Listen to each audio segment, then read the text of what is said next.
Welcome, everybody. Thank you for coming once again.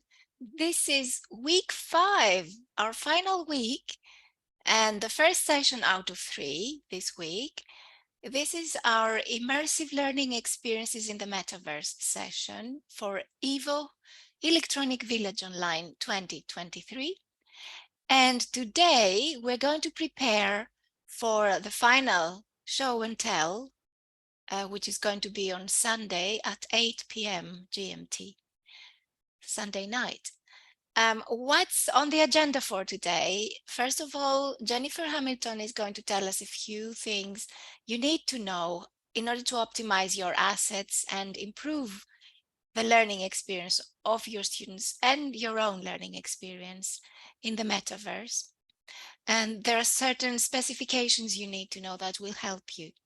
And then we're going to look at how we're going to organize our teams and what platforms you would like to work on before the final session on Sunday night. So Jennifer, I'm ready for you. Oh, Please go ahead. You've got something important to say. okay. I'm going to send a little link in chat, and then I'm going to share my screen and show you. Oh, you need to enable screen sharing. I always forget that. Well, yeah. Okay, this is ready now. Thanks for the All of chat these little link. hidden controls. Okay. So I'm going to share my screen so you can see our course in Canva. And right now we're highlighting the immersive challenge because that is what this week is all about. And to help you in that work, I have put together a quick page for you about optimizing the assets, whether it's photos or PDFs or textures, whether it's 3D objects, whatever it is that you're uploading into your environment, whatever platform you choose to use. One thing that is really important to keep in mind is to make sure that those objects are light enough, that are small enough in size in a couple of different ways, that it will be easy for your students to move through the space and interact with them, and that it all looks nice, but it also functions smoothly. And all you have to do is click on that, and the page will appear. It's right here underneath the Immersive Learning Challenge. And here's the page. I'm sorry, I don't have pictures on it yet, but I hope to add a picture and some video. But the basic thing is bigger is not always better. Any of you that have visited our sandbox in Frame that I set up may have noticed, if you when we first visited it, we were at the beginning of this course or this workshop, we were all able to get in and see things and import things. But very quickly, and this is not the fault of any participant in this class, because we've been using this space as a sandbox for 2 years now, and we used it for 3 different events, and I had not paid attention. So I have learned this lesson the hard way. I did not pay attention to the size of the objects that I was uploading as I was setting up the signs and as different classes were and adding objects. We didn't talk about size of assets at all. And we broke the frame. But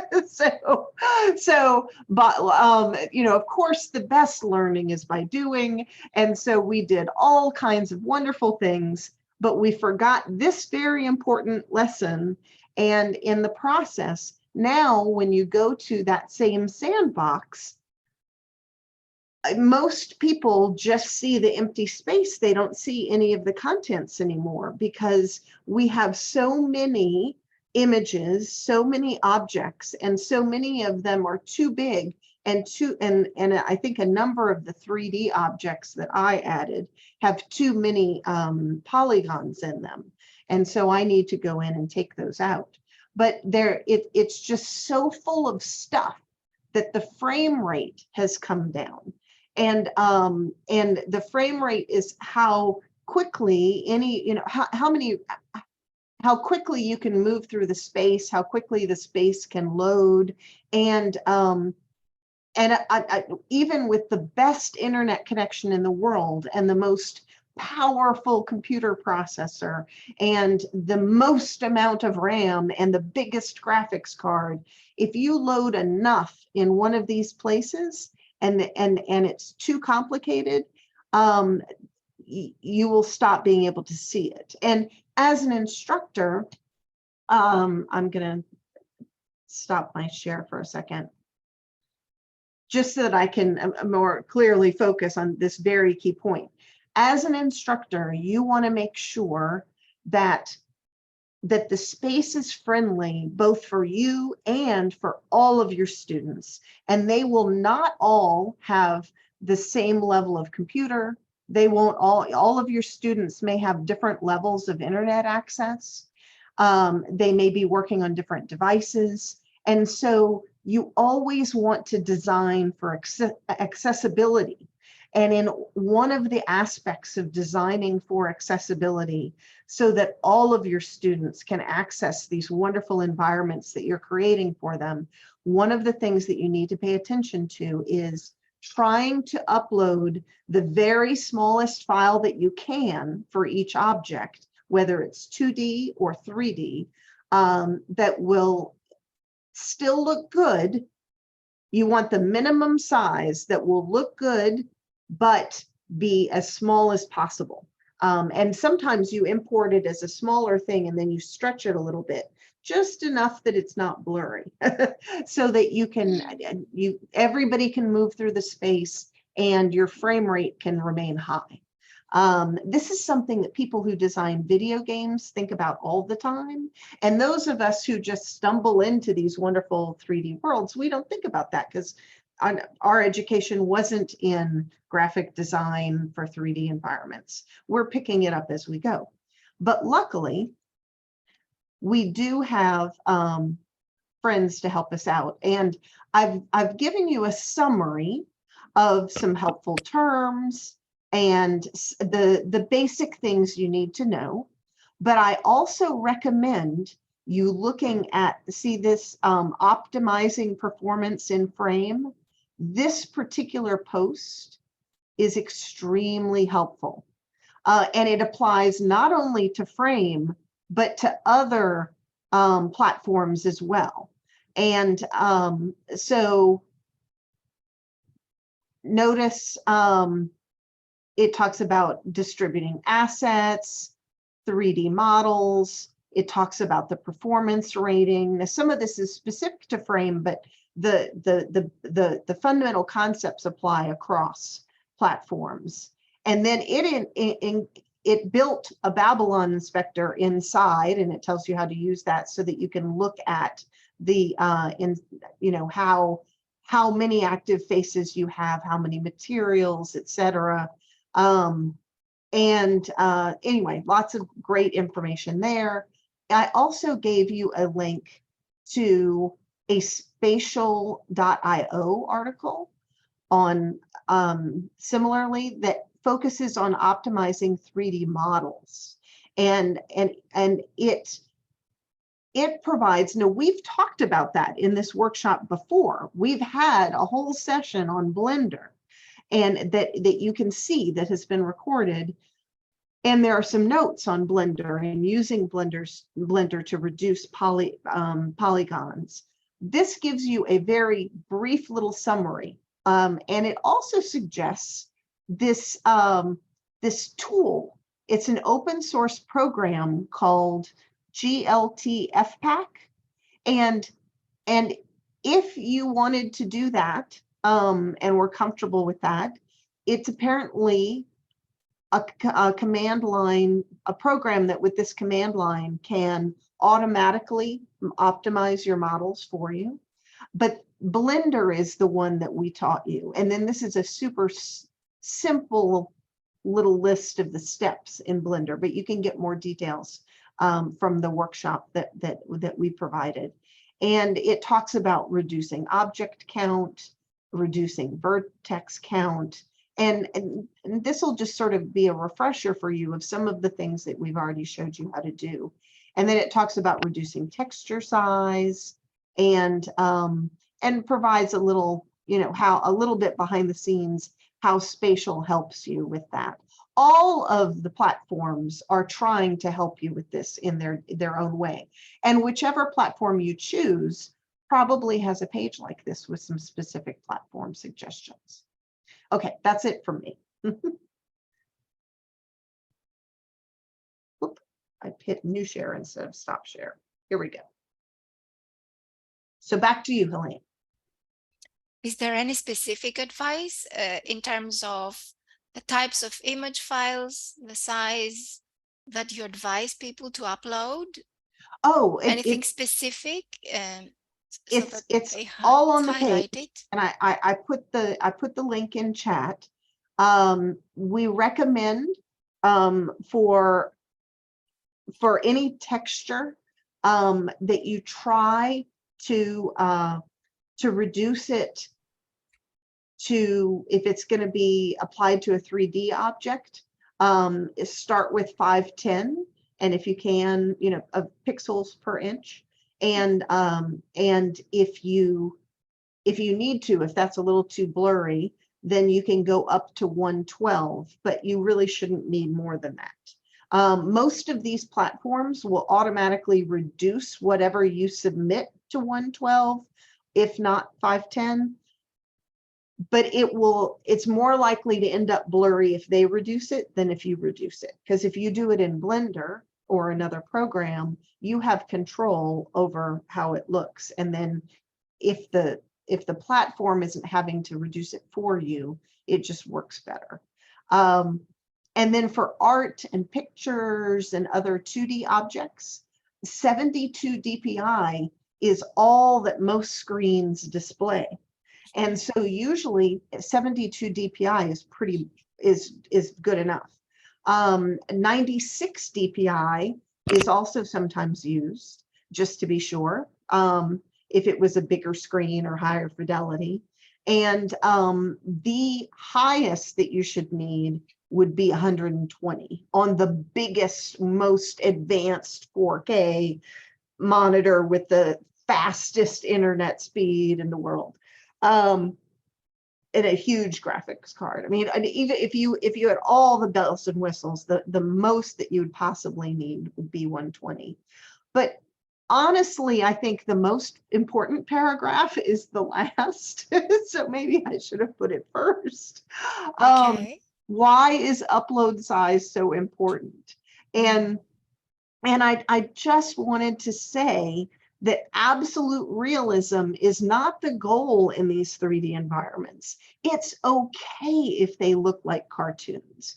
The students do not care. I have taught so many classes in Frame where the avatars were very simple and cartoon-like and didn't even have arms, and nobody cared about that. What the students loved was that they could customize them a little bit, that they could move around, that they could look at what they wanted to, that it had a much stronger sense of co-location than Zoom would, where they're looking at their absolute photorealistic faces, and they hate Zoom. What they really like are these 3D worlds, and it's okay if they're simple. It's okay if the helmet isn't perfectly smooth. It's really not the sophistication of the graphics that matter. It's really the quality of the learning experience and the interaction and what they get to do together there, what they get to discuss together there. The fact that they actually feel like there's a there where they are there.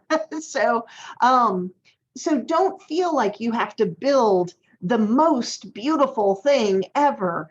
It's really more about building a space for interaction. And so it's okay to have fewer objects or to have many objects, but for them to be uploaded as simple in a simple form and strong. The only thing I would caution against would be overly blurry text or images. Like if you're using text. an image or text, you want that to be clear and easy to read. But think about what is the least resource intensive, what's going to take the least computer power to process. as you're building this stuff. A photo that you take with your phone has such a high resolution, and you can tell because of the size of the file. You know, it's many, many megabytes big because it has so much data in it. You don't need all that for one of these worlds. So you wouldn't want to take an image straight from your phone and import it into Spatial or Frame or Kitely or any of these environments. You would first want to put it even in something as simple as Paint, which is a very old Microsoft program that comes standard with every single PC. And you can just reduce the size of it, the physical size of it, and you can also reduce the DPI way, way, way, way down. And then all of a sudden, that image on your phone that was like 30 megabytes becomes 256K, which is so much smaller. And then your computer and your students' computers just don't have to work as hard to see that. And it will still be a beautiful picture, and they can still have a wonderful conversation about it. And what you care about is the learning, the interaction, the student practice of language, the ability for them to explore concepts both on their own and together as a class, and their ability to create and all of that. So that it doesn't matter if the original picture was many, many megabytes or just a couple kilobytes in the learning experience, unless you don't pay attention and you upload these huge files and do like we did, and we crashed our sandbox basically. Now when you go into our sandbox, you don't see anything because we have too many things in there. It's not that it's empty, it's that there are so many things our computers can't load them. So I'm going to have to go in there. If I wait long enough, they show up for me. So I need to spend some time going in there and deleting the things. And luckily, Frame gives me the tools to see which objects are taking the most resources. So I'll be able to go in there and edit the environment and then reload, especially some of the things that I've put in there that I really should have paid more attention to this. So I'm only speaking from hard-won experience. So when I tell you that this is important. So thank you is so that much. Sufficient? Does that answer the question? Yes, it does, absolutely, yes. And for every specific environment that you want to use, we've left specifications in each section on Canvas.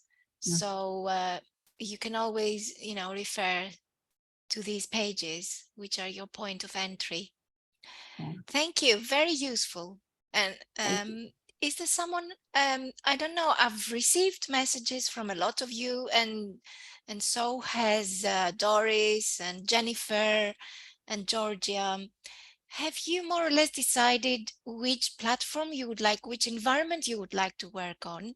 We would like to help you because we would like to match you with a moderator that can give you the support that you need. You don't have to feel shy or intimidated. And I know that all of you here today have already decided what you would like to show on Sunday in the last session, in the wrap-up session. But would you like to explain in your own words instead of me reporting for you? What have you decided to create, and how can we help with that?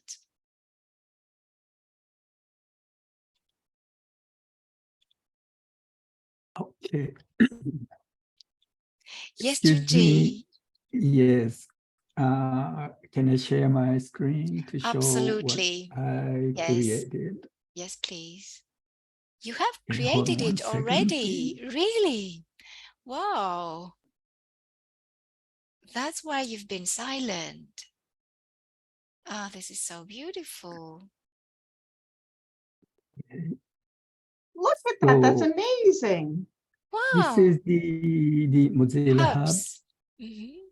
And yes, I picked this train car. And the reason why I picked this, because I can show the motion picture through Windows. And this is one of object. And Is it from, does it actually yes, from YouTube. simulate Bullet Train in Japan with Brad Pitt, the recent film? Oh, yes, yes, Yeah, yes. it looks very much like it. So the video you're watching is the object linking to YouTube video. Oh, So neat. I was wondering, yes. So I was wondering, I can switch around the videos showing different things. Also, if the students can also modify what they feel like to give presentation about whatever in Japan using motion pictures. So the space doesn't have to be big. So it's very small space and consume less whatever frames, polygon. And the problem is, I don't know how to switch the videos through YouTube's.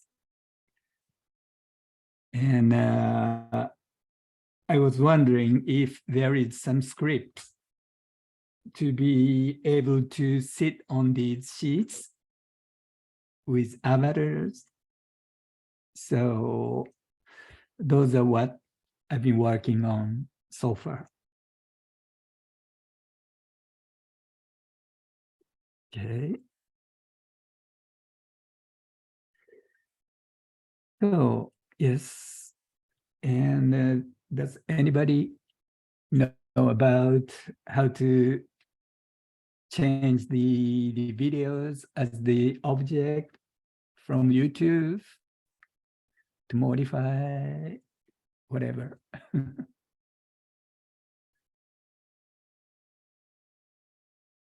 So do you want the students to like click a button and say like a different location?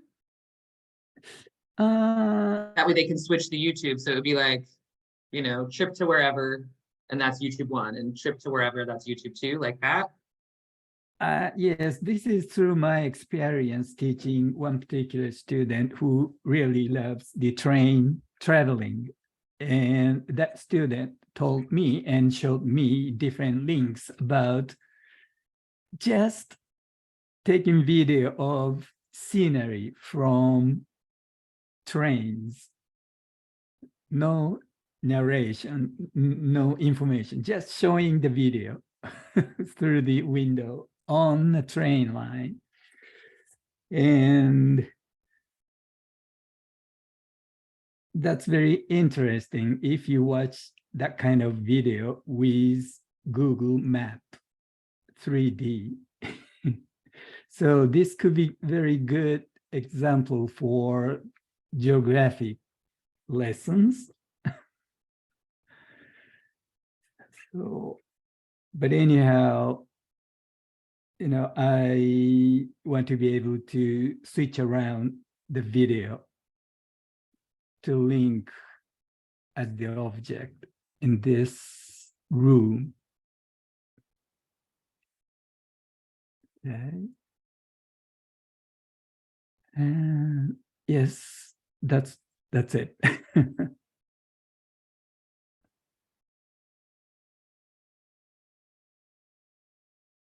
So anybody has any comments? It would probably be easy to do this using images without motion. Of But course, video. yes. Yes, image could be fine. Also, if we can use some slideshow from like a keynote or PowerPoint. Is it possible to put buttons along the the side of the window that lists different destinations or type of? Spawn locations, as I we have call no them in idea. hubs. I think you can insert spawn entries, whichever. I have to log into my hubs. Actually, Spoke. Have you tried doing this through Spoke? How did you? No, this Okay. is yes, it's Mozilla Hubs. Okay. You design on Spoke first, and then you can export to Mozilla Hubs. Oh, there you are. You've got it. Oh, that's the project. Yes. Okay. So you need spawn points. You have one spawn point at the moment. Can you see on the right in the hierarchy panel? It says the third option down. Yeah, you were in the right box on the right. Just below, a little bit below. Oh, a spawn point. It's right spawn underneath. Point. Right underneath Skybox. Skybox, yes. So it says VR train ride, and that's sort of highlighted on the right. Yeah, and because it contains a lot of polygons and triangles, and it's quite heavy at the moment. But just above the wagon, sorry, on the right, no, not in the main panel, on the right, in the hierarchy panel, just below that. Yeah, yes. Yes. Okay, there you are. Spawn point. Above floor plan. Yes, spawn that one. Point. Yeah. Okay. Now, if you enter more spawn points, then this is going to be the solution. That means that whenever you have a visitor coming in, they will land in a different spot. They will spawn. That's what spawn means. They will just appear in a different point. So this is the only way I can think of. I've had the same issue about Mozilla Hubs. You cannot sit on chairs. I see. It's not possible. That's why my avatar is stick on the roof. It can only walk. It can only move backwards, forwards. Exactly. If you had three I can only carriages, change my view. if you had 3 carriages, you could have all the different videos in each carriage, and you could have a different spawn point for each carriage. So there could be video 1, spawn point 1, video 2. But surely it is possible to add more spawn points without having another carriage. Yes, but it won't change the video. Yeah, I think he was. What I understood was that he wanted to change the videos. How do you switch between videos? Exactly. But first, I have an idea. to set up certain spawn points. So why don't you just copy this car 3 more times and put a different video in each car, and then you just make places for them to teleport from car to car. So you get to the end of the car and you teleport to the next car and it has a different video. Yeah, so a different And just label each destination. door for what the Well, location that's what I is. was saying. 3 You already cars, did all the 3 hard work. videos. Because you have this one and it's good. That sounds good. I see. And it would feel more like a train if there are different cars. You could even slightly, you could change the color of something in, like the color of the seats or the color of something, or maybe a little sign that said car 1 or car 2 or gave the car a name. The mountain car, the lake car, that sort of thing. However, please watch it, because the car you have already contains high textures, and it may be difficult to export a lot of objects with high texture. I see. Do you see what I mean? You How may can you- you may have to how can you- delete things. How can you tell that, Helena? Where does he look? The little yellow triangle on the right of the wagon, the train wagon, on the right. Oh, the little There's a yellow triangle, a yellow sign. warning. Yeah, not on the object itself, Ajunji, but in the hierarchy box. Yes, there. Just go down where it says VR train. VR train. No, not that. Back up. Yeah. Okay, can you see this yellow sign here? If you hover your mouse over the yellow sign To the On- right a bit. The yellow part. Do I have Oh, the no, yellow no, part? no, no, no. Next to train. Yeah, next to The it. yellow triangle with an exclamation point in the middle. On the very right of the screen. You might have to move the Zoom pictures out. Oh of yeah, your Zoom might be on top. Okay, your Oh. Zoom. Yes. This, okay, hold on 1 second. I see here. Yes. Yeah. It says that it contains a lot of polygons or triangles. The textures see. are very high. So if you have a Mhm. lot of train wagons, it may be very demanding for Spoke to prepare and publish to I Mozilla Hubs. see. You've got to see how to get around this.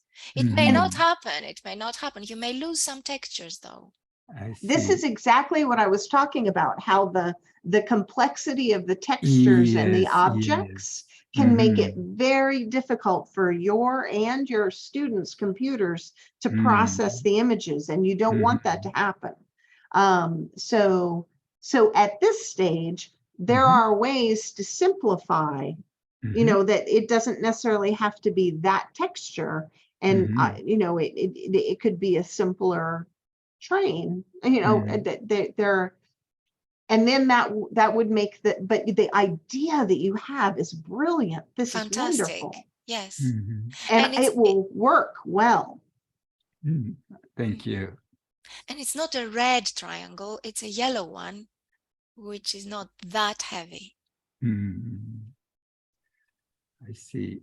So should I pick up another object with less, I mean, textures, whatever, consume the big data? Or you could take that object into something like Blender and simplify it and then put it back.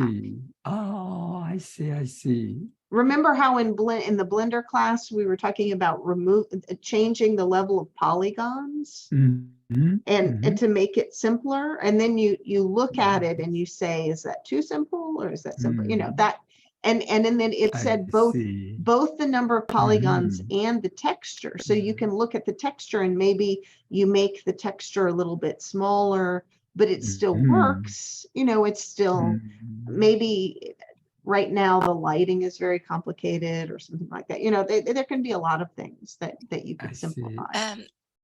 One more point about spawns, Junji, because you said you would like the people who land in the train, you would like them to arrive in a different location. Okay, can you see where you are at the moment, at the bottom of the screen in Spoke? It says elements and you're on the left, not on the right, it's on the left. Under elements, yeah, if you go, yes, just go a little bit further down. Under elements, within the elements folder where you are at the moment, don't change, not my assets, elements, yeah. Okay. Scroll down, yeah, you will see spawn. Here it is. You can add a spawn point, yeah, wherever you like on the train. So click that. Yes. And drag it into the hierarchy box or in the train, and you will add another spawn point. Yes. Oh, I see. Like so this. that you will have more people coming in.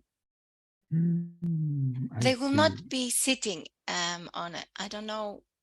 There is no such animation for sitting. I haven't discovered it anyway. But at least. So basically, one spawn point per one avatar. Yes. Okay. Yes. That's So very important to know. Every visitor you have in the train will land in a different point. I see. Okay.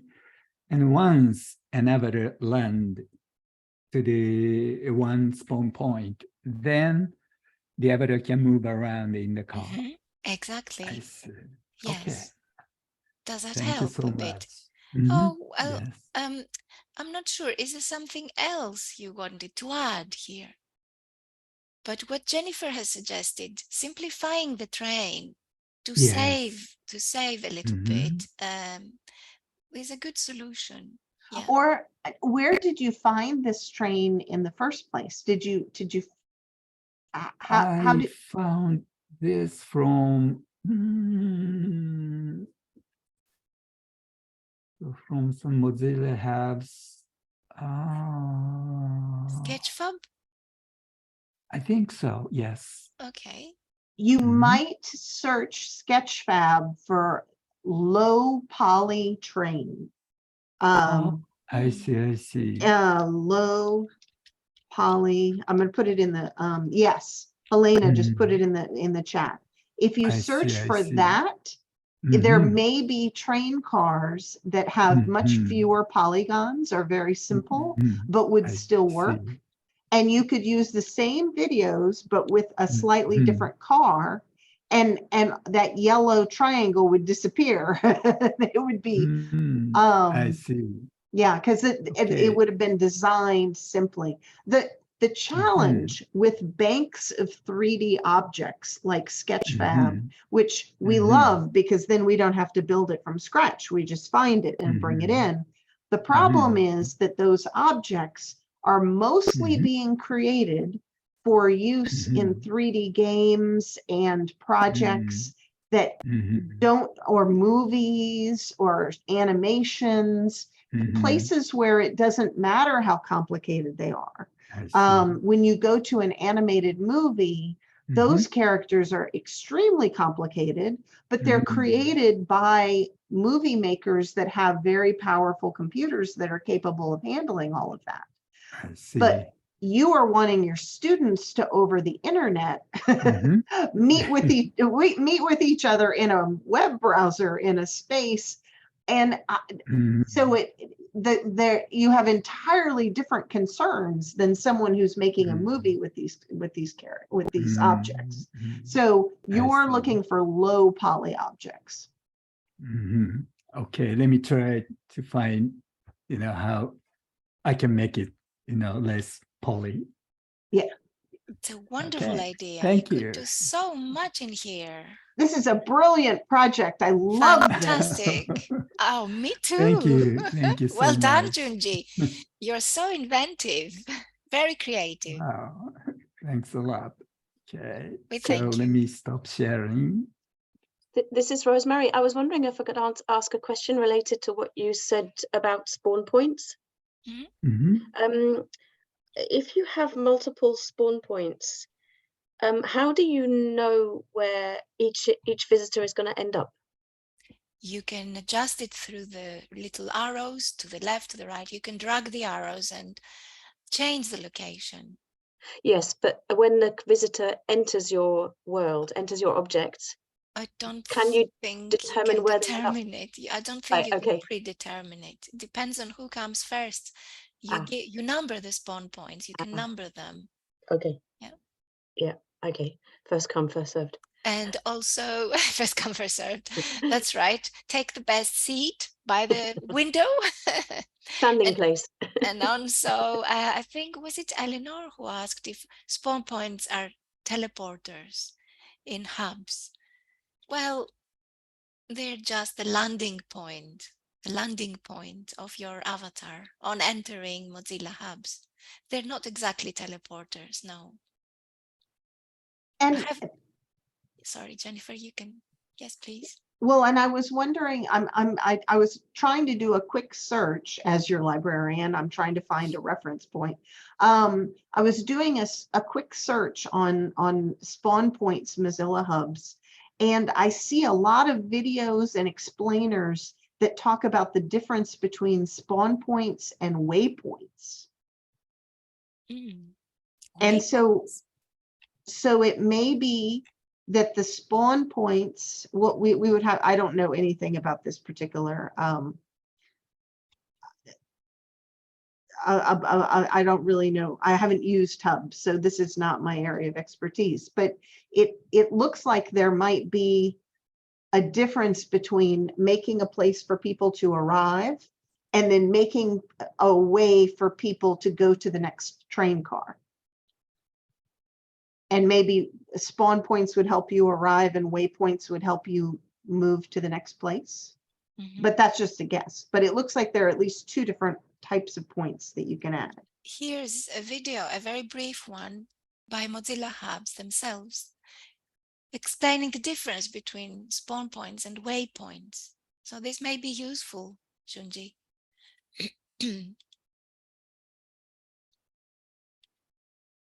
Yeah. Okay.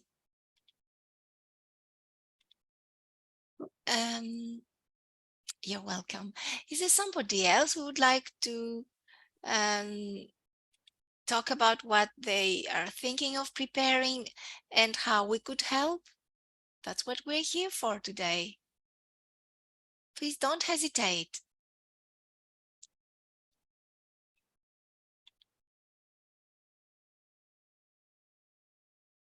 I think we had Joanne. Did you express a preference for, I'm not sure which platform, which space? Was it spatial you'd like to work in? Yeah? Yeah, I put spatial. I could do engage, but I felt like that was kind of cheating because I used it for the past year. So, Okay. so I wanted to try something new that I didn't know, basically. Spatial is so straightforward. I can get it to load, but it's like really angry with me being on Zoom. It's always Why do you have so many things open? I don't, I swear. it's always useful to think about how you may use this particular object or space that you have discovered, you have explored. Take the train, for example. What kind of lessons in any language would be ideal? Thank you, Jennifer, for better navigation. Okay. Okay. Here's another Jennifer coming, the one that actually got us confused yesterday, Jen. Got me confused. That's okay. Yeah. I'm confused all the time. Okay. Oh, don't worry. I know you're a multitasker, so no offense, really. Hi, Jennifer. Oh, she's not logged in yet. So, Joe, you were saying, Joanne, that you'd like to use spatial. Have you thought about what you would like to design or So I how we could help have you? started, I was trying to get it to, it's basically like really mad that I'm trying to like close everything else that's open to see if it will finish loading or not. But we will see. All right. Hi, Because Jennifer. Now you can hear us. Yes. the only thing I haven't figured out in spatial is I want to hide objects in there. So I have objects already in there, but I want to hide other objects that I either send you to find that you interact with, but I haven't figured out how to hide stuff so that when you interact with it, it shows it to you. Like I haven't gotten that that far. So it might not be able to do it in there. I know you can do it in Unity, but I was like, this would be easier, maybe. Yeah. I know Randall is the expert in that, and I have been using spatial myself for those, especially students whose computer capacity is not very high, and they prefer using their mobile phones instead. But I don't know. Have you used spatial? Anybody else? Have you been using it? About this kind of hiding issue, like ghost objects, clicking on them and they appear or they disappear. Is this what you mean, Joanne? I know you could do this in Second Life and OpenSim, but in spatial, I don't think so. Have they gone that far? I didn't find a way. It might not be possible yet. You can like stick items in the wall and then put other items in front of them. And so it would happen, and then it would be, they have to find the item to move the item, then find the item they're actually looking for. And I feel like that's too many steps. Well, you would have to unbury objects from walls, the ground, and how you do this. Carol may probably know a little bit more about this.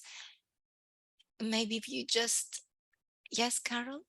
I don't. You I mean, don't? I just don't. I can't imagine how you'd hide them except by covering them with something else, and then your students would have Knowing. to move your cushions or your pillows or your lamps Yes. or whatever and Yeah. find them. I think it'd be chaos. Yes. Imagine all of your students moving everything you built into the scene everywhere. Mm, good point. So that would be like a treasure hunt, a quest, Joanne, isn't it? Yeah, I know it would be easier on OpenSim. Is there no Definitely. concept of boxes that can open and close? Yes. Oh, I don't think so. I've in not seen spatial? anything like that in spatial, no. No, not It's yet. very simple. I think you Yes. stand more chance in frame. I don't know for sure, but Mm. Frame, Jennifer? could you Hello, hide Buenos stuff in frame? Aires. Hi, Jennifer, hello, how are hi. you? We're Fine, fine. Great to have you with us. Thank you for coming. You did my it. pleasure. Thank you all. Wonderful. Fantastic. So thank you so much for your communication. And you did express a preference for frame, Jennifer, didn't you? Yeah, I for don't friend know VR. if you have, if this is your final choice or if you would like to um, experiment in a different environment also. We don't have much time, I think. Yes. Yeah, we Um, don't. I no, it's visited. okay. You have, Doris? Hi, Jenny. I visited Hi, your hello. place this morning. Yes, I saw the work of your students there. So that was really nice. Like a Fantastic. gallery with their work.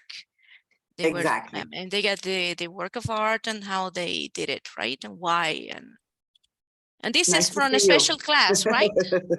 Yeah, Nice to nice to see you. see you Long too. time no see. Yes. And now you're living in Argentina. Yes, I'm in Jujuy. I've been here for Yes, 7 years now. lovely, Oh, lovely. today is, I got a patio cervecero next to my house and they're celebrating Compadres Day. So Carnival Mm, started in Mm, January 1st. wow. lovely, January 1st. So Perfect. next week lovely. is going to No, be Comadres. So maybe you can come. You are all invited to come next Thursday for Comadres Day. So that will be great. Oh, I wish I could do that. I'm a bit far. Jennifer, is this a product that you have created with your students? Would you like to present it to us in the show and tell session on Sunday? at what time would it be? That's 8 p.m. GMT. That will be 5 p.m. for us here in 5 for Argentina. you. That's It's not okay. very Yes, I late. can. Yeah. Okay. Mhm. All right. Lovely. It looks so neat and wow, a lot of work in here, a lot of material. Yes, it's not my own work. I really want to clarify this. You know, we started using Frame VR last year, and the results were really good. But then we realized that what we wanted to do was to create content, no, not only have the template of Frame VR. Mhm, So we have this is an IB school, mhm, and there is somebody that worked really that he is like the specialist in Unity. So I'm not an expert in Unity. mhm. But what was really great was the fact that he built these houses where, you know, we were like, you know, playing around with Frame VR. If you can see, there are like two different ways that you can navigate the exhibition. Once would be like this, the layout of every Uh-huh. single one. And then we realized that suddenly all these different exhibitions like disappeared or vanished. So we created the houses as well. Oh, I see. This is just a spoiler. I'm not going to show everything. No, it's okay, it's fine. And well, I have been teaching last time using many years ago, though, as you remember, we Mhm. taught many years ago in Second Life. Mhm. So we're used to this kind of spaces. And well, now obviously you have an enormous range of different online spaces that you can use. So here, as you can see, he built really these houses. And he used Unity and Blender. Mhm. He used both of them. That's so beautiful. And do you come here regularly with your students? Well, now we are in our winter break. Sorry, in our summer break. Okay, So, but otherwise um, during school year? not that much, because still, at least in the schools where I'm working, this idea of using virtual online spaces is not really, you know, we created this whole exhibition for parents and for students. And I believe that not many of them even enter the space. It's very sad what I'm saying. But also it's like we have to promote this a lot better for, you know, for everybody to understand what it was, you know, because now you are showing it, you know, computer-based, but on your mobile phone, the navigation seems to be easy, but for parents, it was so difficult. So that was, you know, something that even though the space is, I believe it's simple to navigate, but it wasn't that simple for parents to navigate it. You know, you have to change the mindset of the parents. So that was even difficult than changing the mindset of the students, because they really enjoyed this and they liked it, because many of our students, obviously they're gamers, so they're used to these kind of environments. Of course, yes. New it's daily generations bread are for them. more understanding of that. Parents are Yes. probably they were not gamers, so Mhm. I so found the exact same thing when after we returned from the pandemic, and the Mhm. students were so zoomed out, they did not want to Zoom anymore, and it didn't facilitate library instruction, which is what I do anyway. And so Frame was much better. You know, and the students liked it more. But the hard thing was not getting the students to use it. The hard thing was the professors who, you know, like the parents, the professors just could not wrap their heads around it. And they were so burned out from the pandemic, from having to learn all these new things and navigate all this uncertainty, they were much less resilient. And as soon as they found out, even if it was, I would tell them, this is just like Zoom, but better. I'm going to send you a link. I had a little step-by-step guide. The students all got it. The professor was almost always confused. And then once they got in there, they were fine and they loved it. But the barrier for them was just much higher. Yeah, so I totally agree. I'm not sorry, I know what's, Jennifer. And I think this is something that when you are innovating in these kind of scales that is totally different, is that we have to really, you know, make this massive to the whole community. And we have to train the parents, even though we created a video and we shared the video to the parents, like how to navigate. Oh, you know, and then also when you navigate using the mobile phone, depending on the mobile phone you have, is also the, you know, the navigation is different as well. But I have been teaching using Frame VR, and of all the platforms that I know that I still have to explore a lot more. This course, really, I'm sorry, I was just in my summer break, so I was really, you know, disconnecting. You all know what I say when we really need to disconnect if we live online. What I found that Frame VR is very easy to use, and I don't know, my humble experience is that we don't have VRs at school, but we have like 2 or 3. We don't have VRs for all students, but I think it's going to be really, really very difficult to manage having, you know, 25 students with the VRs. It's very hot nowadays, Argentina. So it's, you know, they won't tolerate it for more than 5 minutes. It gets so messy that, you know, when I had to plan the class, I said, just make it simple. What I need is a good internet connection. That this in Argentina is not very easy sometimes to find. So that's what really I wanted. And I wanted everybody, all the IT support team to help me to have, okay, the day we're implementing my class in Frame VR, students loved it. Like the first time they entered the Metaverse, I teach IT. So, you know, they navigated Frame VR. It was very easy. They grasped the platform a lot quicker than myself. Suddenly they were all taking pictures, and it was really interesting because I was just, you know, talking about this topic of netiquette and different kinds of things and I was saying, wow, everybody took a picture, everybody entered with an avatar, everybody was dancing. So the fun in class, and this is being recorded, a very mean teacher. And I said, okay, now, you know, I have like 25 students, and I told them, okay, I need everyone to leave your phones over here. Last class, you were all dancing online. okay, now I want to also dance now face to face. And there was a really interesting discussion because we started saying, what happens when you enter this virtual world using an avatar and what really happens in the real world? So online, everybody was dancing, everybody was like, you know, having fun. But then when we were all face to face, it was totally different. So then we started having a really interesting discussion of what's the metaverse, which are the advantages and disadvantages. So we went maybe beyond what the platform offered. And this was a really interesting activity. I've been very mean, but then they understood because these are students that they are teaching technology. And I'm sure that many of them are going to be creating technology. So I think that was really important because being an IT class and the highest level at school. But of the other ones, Second Life, I obviously loved that. I started teaching in Second Life. Doris, you were there with me, weren't you? Maybe. A lot of I I just don't know, remember. it. probably. That was a long time when Webhead started. When it started, it was many, many years ago. I was teaching Spanish in Second Life. And well, what I need is a simple platform that it's, you know, I don't need to download anything. So that's why I really chose FrameVR. What I need now, like my next step, is to learn more about Blender, more about Unity, because I would love to create my own worlds. Right. Yeah. But this takes time. Well, I love Absolutely, it does. the building browser in Second Life. I mean, in world building, Yes, yeah. it's much easier than Blender. Blender. Doing all that outside and then bringing it back, it's wow. No, I haven't. But if Thanks you happen to I Olive beg that gave us, Maha's you know, some. ladies, I beg You to had to differ. teach us, Olive. Maha, you had to teach us. You had to have like a Sunday gathering on how to, Okay. you know, Yeah, but I conquer, Great. but I how just to want conquer to Blender.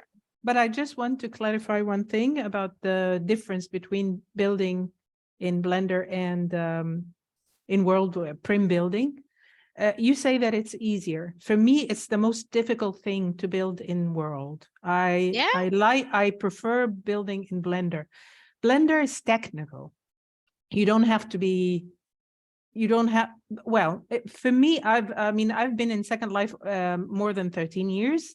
I don't know how many classes of building I've taken. I know how to build, but I don't like it because it takes more effort to imagine, for example, especially organic stuff, how to use those simple prims, how to manipulate them into the different pieces. I mean, imagine, for example, a face, how to create the eyes, the cheeks, the chin, and so on and so forth, the ears and so on. If you're creating a head in Blender,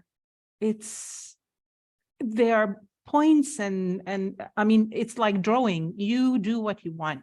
You create it the way that you want. That's right. We You're need not you. We limited need with you to the teach frame. us how to But I do know that. But I You're an know that excellent tutor. I was late that day and I couldn't follow what you were doing, but later on I just followed the video and I could do everything, you know. Oh, thank you So very much. I love it. I'm not an expert in Blender. I'm always learning. But what I can offer is that I can start you off with how to use it, how to create simple things. Thank you so much. That would be fantastic. And then I have, and then I can give you links to amazing full courses that you can either attend in Second Life or on Discord. Thank you so much. That would be fantastic. You're welcome. Which actually brings us to the next participant, Eleanor. She has expressed some preference to do something with the help of Blender. Well, she suggested creating something simple, but even the simplest object in Blender is going to take a few sessions to learn how to create, Eleanor. So perhaps uploading from a 3D models platform and preparing it for imports in different virtual worlds might be easier. And we've got Maha for this to help you. Eleanor? would you like to share with us what you would like to build, to create? Okay. Hello. Oh, Hi, great hello. to I'm have you sorry, I have to back. turn a light on. Hang on. Oh, lovely. It's Nice to okay. see you. All right. Oh, no, that's okay. Anyway. Oh, I've been Okay. sort of dreading this because I'm like, not sure what to do. And I tried to, I got interested. Well, I started playing with avatars and how Ready Player Me and how you can link all the avatars to all the different worlds. And it's Mhm. for almost all of them. And I was finding it difficult. I love OpenSim, but I wanted to learn some of these others, especially since the students I've worked with have the issues with not very reliable computers, internet, stuff like that. Mhm. So and a lot of the stuff I'm still at basic level, even though this is the third year I've been doing this. That's So okay. I said, okay, well, maybe if I can start with the basic, something very simple in Blender and understand what it takes Mhm. to how it reacts in OpenSim and how it reacts in Mozilla Oh, Hubs and things like right. that. Mhm. And I have Well, many would you things like that some yeah, help with that? Something simple and basic, as you've just said. Would you yeah. like some help with this? Have you Oh, I started always doing need help. something? Uh, Have you no, started? I've I've looked at all the different worlds, Okay. and we did the building last year, and Okay. yes, and I took notes, and I set up Oh, well, avatars, and okay. yeah, I think but why nothing don't we beyond that. arrange a get together so that we do things step by step? I don't know if Maha is available. We can exchange email messages Mm. about absolutely, arranging the time when you're most available, both of you. And I would be glad to join you too also. I would Yeah. really love you to upload something on the sandbox in Edunation on OpenSim. Oh, sure. Eleanor, something I simple as you said. I'm sure it's possible. I'm Yes. sure. So let's exchange messages about this. Okay? Sure. All right. Um, Maha? yeah, I'm available, and it's just a matter of agreeing on a time that is suitable for both of us, or all of us, because I live at Pacific plus 10, so Oh. mornings are best. Early afternoons, maybe. Late afternoons will be too hard for me. Okay, Pacific plus 10. Yeah. I'm So I'm doing the math. yeah, so now it's 11 p.m. for me. Where are you, 11. Eleanor? I'm on the East Coast of the United States. Oh, okay. So yeah, I'm Pacific plus 3. Yeah, yeah. Yeah, that's what I worry about, time zones. Yeah, but your time zone is easier than Pacific for me. Yeah. Yeah, Definitely. yeah, it's a 7-hour difference, but I get up early, so Oh, excellent. Okay, so yeah, mornings are brilliant for me. yeah, so yeah, we can figure something out, and I'm open to anything. So see what happens. Okay, we can find a simple model, 3D model. We Yeah, can prepare it for OpenSim or any other platform. We will see how it goes. Yeah, I perfect. found very pretty models, but they're all high poly. Yeah, So. yeah. Is there someone else who's interested in this process who would like to join us? How to simplify an object in Blender and then import it in a different environment? Please let me know, and I can arrange. I can arrange a little meeting on this. Okay, Junji, thank you so much for sharing. Goodbye, Thank you. Junji.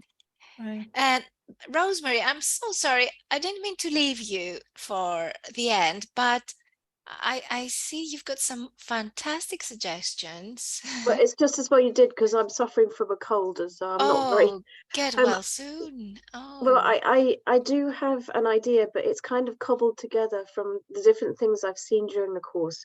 So, Randall's foray into spatial led us into a kind of balcony area when he was talking about teaching different languages, and I kind of went into the balcony area, which had a scene from Italy, a beautiful sun-bleached set of buildings overlooking a bay. That was a 360 degree, I think, or almost 360 degree photograph, and it kind of like led you into a kind of scene where you could imagine things happening. And then from your Helena, your Alice in Wonderland space, I remembered seeing characters. I'm not quite sure whether they were from Alice or whether they were kind of derived from Alice, but on the wall, which you could interact with. I don't know quite what they're called. They're high up on the wall, on one of the walls as you're in. I don't know if you're talking about the MIDI on Prim, which connects with artificial intelligence character play online. So that's Okay. online, okay? Or are you referring to NPCs that you can communicate with? Well, not all of them are editable though. you see, because standard, that's not in where I was going. OpenSim. In Second Life, you may find editable NPCs. Okay, so my idea was to lead a learner into a visual space where they would kind of be immersed in a context, and then to be able to interact with something. And now I understand a little more about what things are called and what the limitations are maybe like. I think in my head where I would like to go possibly is to create a space with NPCs. They would be editable, so there would be scripts based on common transactional interaction between oral English, so that, for example, I had to go to bed this afternoon. I couldn't prepare anything, so just now I actually was thinking to myself about what kind of spaces would be useful. And one of the scariest things I think I've ever done in a foreign language is go and get my hair cut. So I was trying to find on Google, to see if I could find a 360 degree photograph of a hair salon, and you can find them. So maybe that would be maybe minus the balcony, but that would be maybe the a space where I could lead the learners and then practice interacting, on this specific set of language, that you would. It's very formulaic. In fact, it's to do with hair cutting, it's to do with styling, colors, or whatever, and it's also small talk, right? Because where did you go on your last holiday always comes up. So and so presumably this would be something that might be possible, but is it possible now?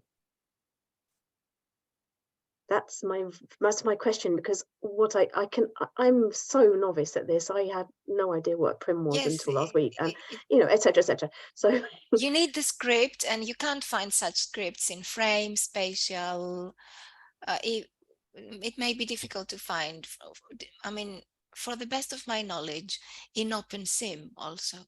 But Carol, you've got the know-how about NPCs in Second Life and in OpenSim. They're very similar environments. I don't know if you can hear us. Any advice from Carol to Rosemary? Wow. No, not really. No. NPCs, how easy are they to find and to edit, especially, I mean, in OpenSim?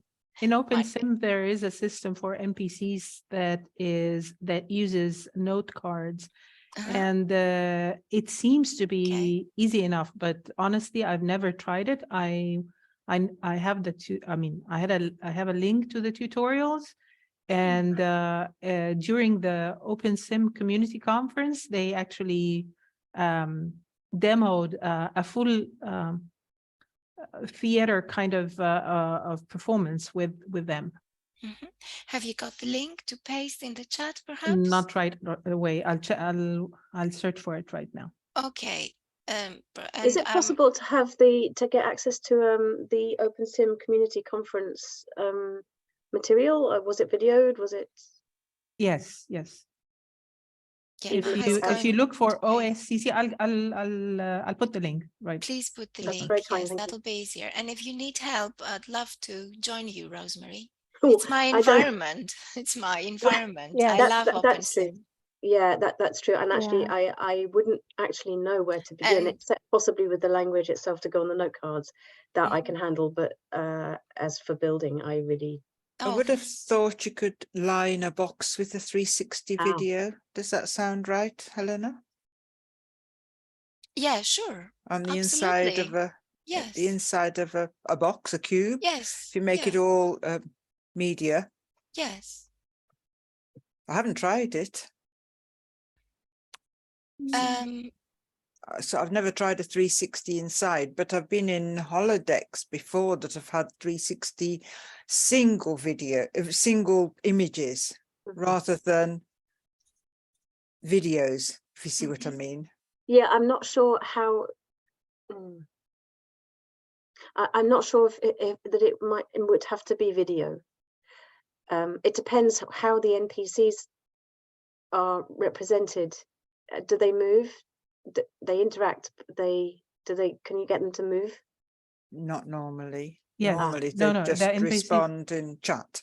No, the NPCs in OpenSim you can, and in Second Life you have Animesh that can move. Oh, you can create animations for them. The same in OpenSim, but yes. not with all the objects. They've got to be textured in a particular way in order to animesh them. We did this last year, and you can find a lot of material about making an object move, but it's got to be mesh. Yes. By nature, through its creator. So Maha, how could we help Rosemary then? I think, in my opinion, I mean, it's a great project, and I love the idea of a salon. But perhaps while we're looking for, I mean, maybe you can focus on the settings and then continue adding to it with the Animesh or the NPCs. Interact, I mean, making them interactive and so on later, but at least get the settings for this EVO session. Okay, I'll see what I can do.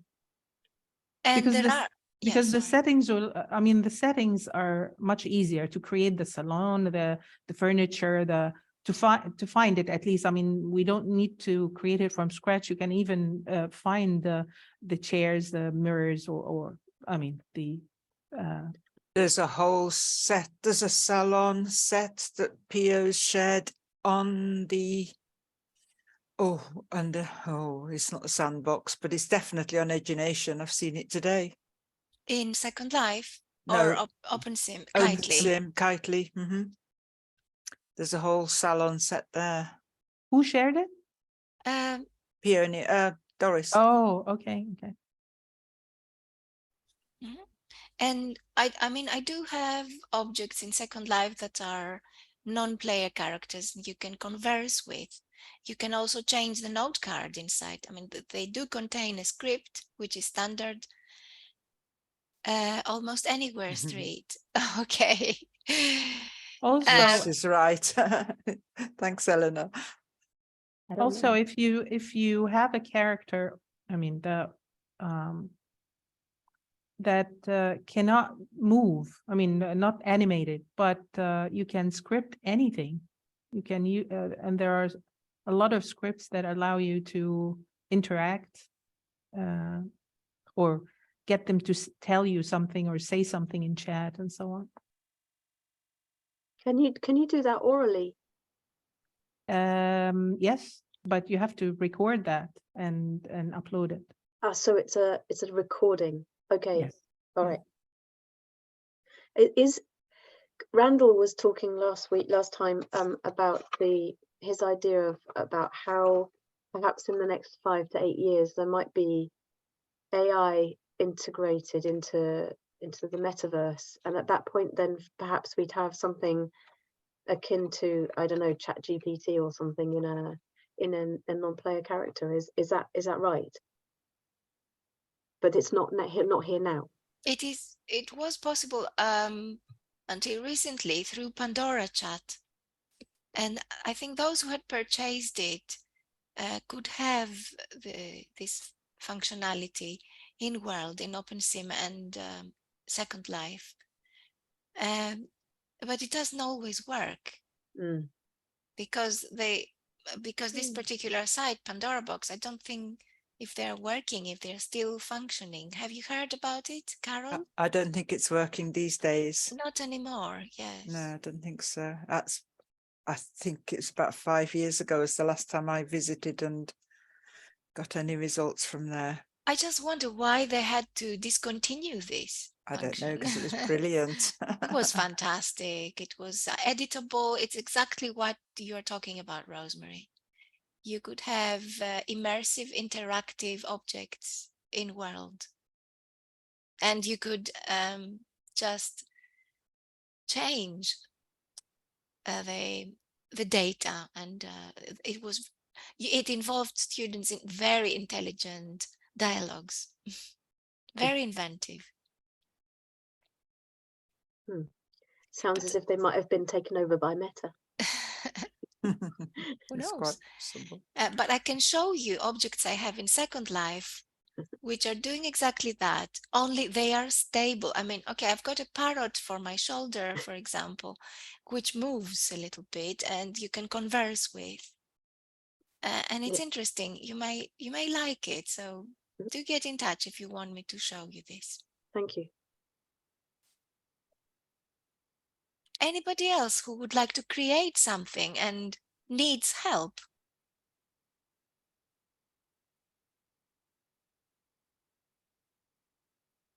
So Joanne, Haki disguised her avatar inside a robot so that it could act things out. Yes, you could do that. You can disguise as a cat, as a robot, as pizza, whatever.